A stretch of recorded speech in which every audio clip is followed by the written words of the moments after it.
And this just happened today, and I just wanted to say something. First things first, I love baseball. I love baseball a lot. I love baseball more than the average person. I am a New York Yankees fan, but the New York Mets have been in my life, this whole time. My dad's a Mets fan, my mom's a Mets fan.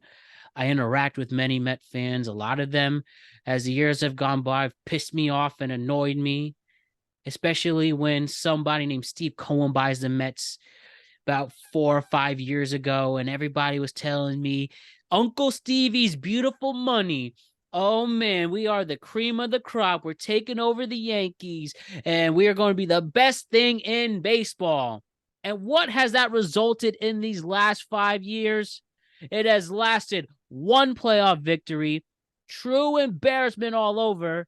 You signed these old has-been pitchers. You sign Lindor, who looks like he doesn't give a shit. Simple as that. You get Pete Alonso, who you're telling me he is better than Aaron Judge at one point that they were Met fans telling me he's going to be the star of the town, not Aaron Judge. And this man is on his way out. And Reckon, I understand he just injured his hand, and I hope it's all better, but it seems like he always injures his hand. But likely if he's healthy, he's going to be traded. And for a year specifically, where I'm told the Mets are going to restart, be a wild card team, and we're going to take the amazing Juan Soto away from you next season, it's only resulted in the Mets being 15 games under 500. It has resulted in the stadium being empty to its core and just bad loss after bad loss after bad loss. And today, in late May, one of the most embarrassing things in baseball happened. The Mets are playing the Dodgers this afternoon, and a guy by name of, let me make sure I get this right. Make sure I get this right, because he just gave me material for the rest of my life Jorge being a Met Lopez. hater. All right, let me get it.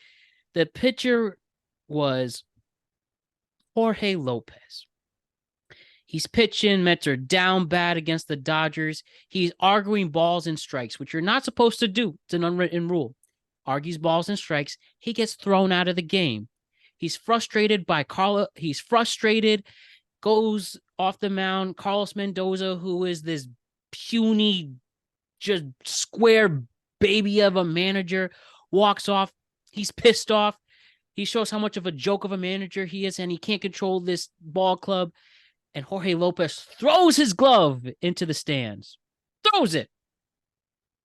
I've never seen that. And when asked about his actions, and when asked about if he regretted the move, he said, I do not regret the move. And this is a legit quote from Jorge Lopez. Quote, I think I've been on the worst team in probably the whole fucking Major League Baseball. He literally told the media that he is designated for assignment. He got cut about 20 minutes later, and the Mets are restarting. And by the way, as I'm watching this, the Yankees just scored Alex Verdugo another home run. Man, it feels so good to cheer for a competent franchise. You literally have players saying they are on the worst team. Last year, Tommy Pham, he said, I have a quote here. Tommy Pham, oh man, he said last year about the Mets, this is the least hardest working group of position players I've ever been in my entire career. He's played over 10 years.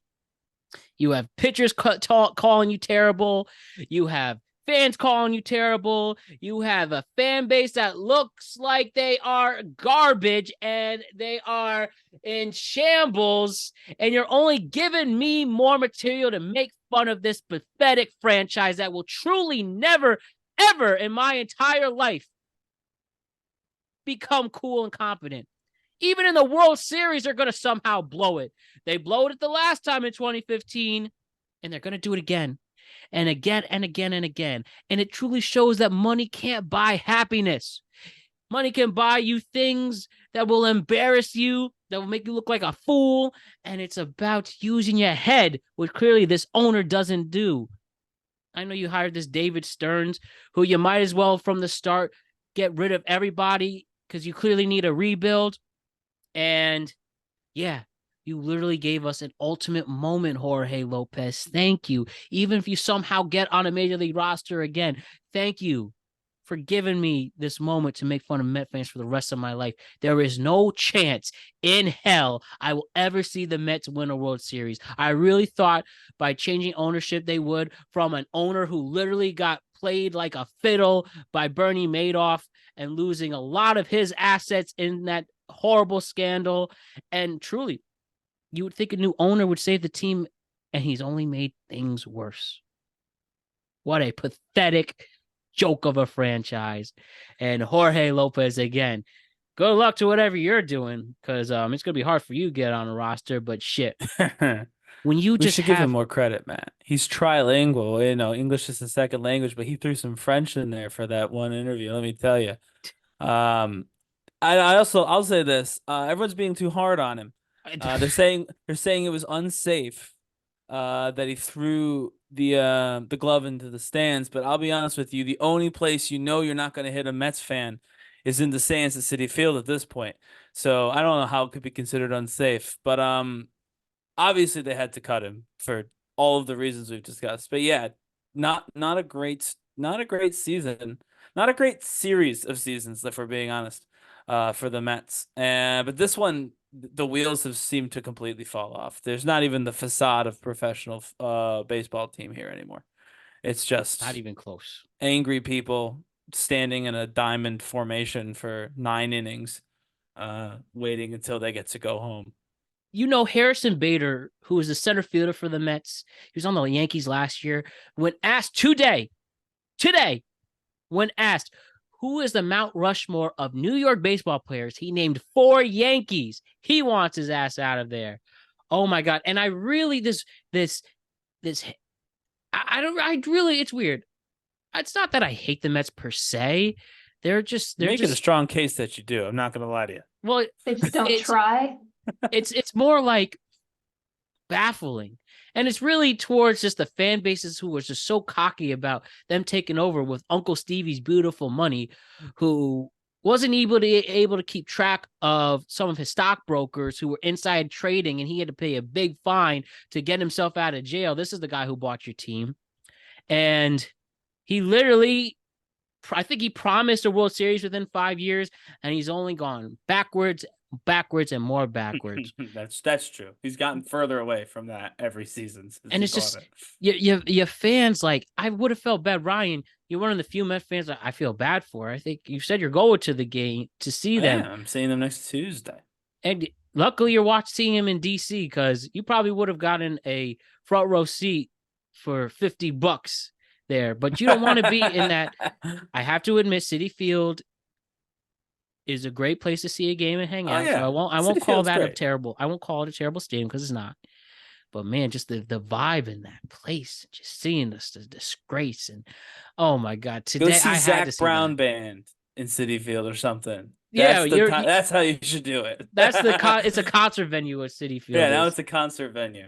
Go Oh see some man, country music in the city. They do pretty well for that. what a Man. joke! Really, my rant is just to the cocky Met fans. The cocky Met fans who were so confident, and the ones I hear a lot. That's what I'm really coming at. Not the Mets per se. It's just the fans that really thought that this was going to change. But really, I mean, you could change the uniforms, you could change the practice facility, you can change the field, you could change the players, just as the great Joe Beningo would say about the Jets. Same thing for the Mets. But some franchises are just cursed. And it really Mm. takes a strong willed mind to get yourself out of the curse. The Cubs did it with Theo Epstein. Steve Cohen is just picking the wrong damn people to fix it. And when you sign 2 40-year-old Hmm. relief pitchers that you're still playing, and you wound up trading the both of them in that same season and punting the season away, it just shows you're not using your head. And I will give credit. This guy, David Stearns, has the resume to turn around a franchise, but he has to do it from scratch. And you should have let it turn from scratch from the beginning. And the billionaire owner, has enough assets where you could literally cut these major contracts to save this team, and you just didn't. I don't know. You could literally you have paintings in your house allegedly that are worth more than the payroll of the Mets. And Hmm. listen, I could go all day on this. We got other things to talk about, but just seeing a player call his team the worst fucking team in his own league will never ever be held down in one of the funniest moments I've ever seen. And of course, it's the Mets. Typical Mets.